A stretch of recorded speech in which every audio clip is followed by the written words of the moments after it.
Okay, so Chris mentioned that our plan doesn't solve the main issue with community colleges, which he said is like a lot of people that attend community colleges drop out and they don't end up actually pursuing four-year degrees after they finish it, if they do.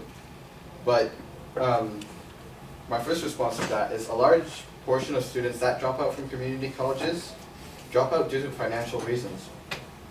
According to a study by the CCCC, which stands for Community College Completion Corps, 54% of the 54% of the students who drop out from community college need to support themselves and or families and could not balance their life with all the work and classes they have to take at once.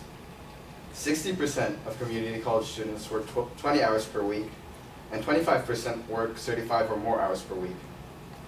62% of all the students who drop out are responsible for paying for their own tuition. My second claim against his is that free tuition will give everyone an equal starting point, and what they decide to do with it is their own problem. According to the San Jose Mercury News, community colleges are the backbone of our economy and educate California's 2.1 million students. 55% of community college students come from diverse backgrounds.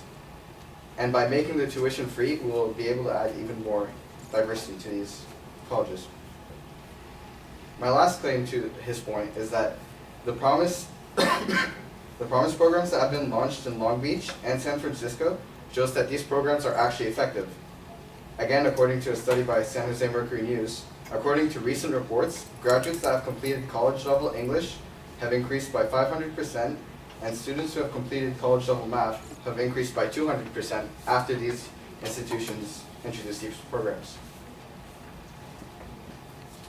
Another claim that Chris made is that tuition is already free for many students. It is free for many students, but there are still many who can't afford to pay for it. Community colleges may be currently affordable, but a lot of low-class families can't afford it. And this is proven by the dropout rates, as I said before.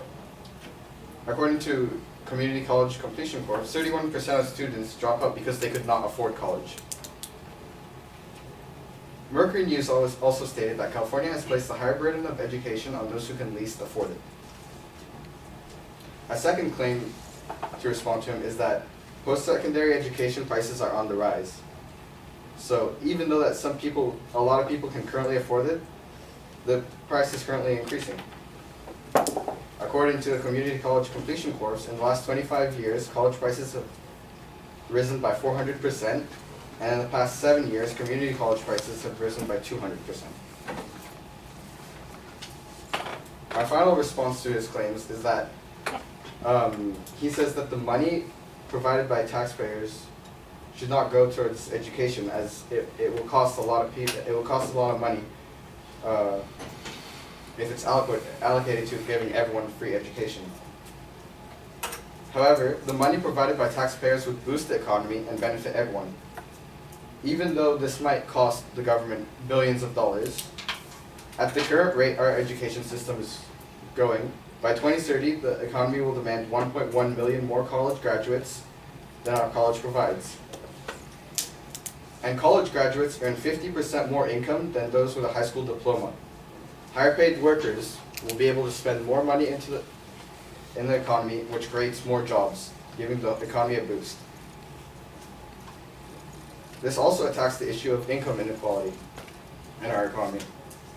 And students who benefit from the system will end up repaying these funds for the national tax system.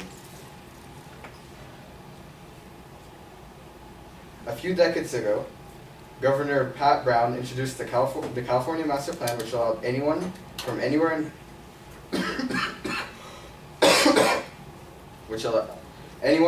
in California could, if they work hard enough, get a bachelor's degree from one of the best universities in the country, and therefore in the world, almost free of charge. This ended up having many positive effects on California, and according to Economic and Planning Systems, Inc., the plan mentioned above contributed massively to the economic growth that the UC, CSU, and CCC provided to the state. In 2011, the UC system was responsible for adding about $32.8 billion to the cross-state product. So even though a lot of money will be spent to get people free tuition, this money will be re-put into the system by the graduates. Finally, it is more beneficial for our taxes to go towards education than other things, such as the military. Right now, the primary reason for high tuition costs is that a lot of states are currently cutting its education budget. According to the Center, from 2008 to 2013, states had reduced spending on higher education by 28%. So instead of cutting budgets for education, if the government allocated some of its defense budget, which is currently 53.71% at the federal level, and put it towards education, which is only 6.28%, it would give education a massive boost and overall boost the economy. Thank you.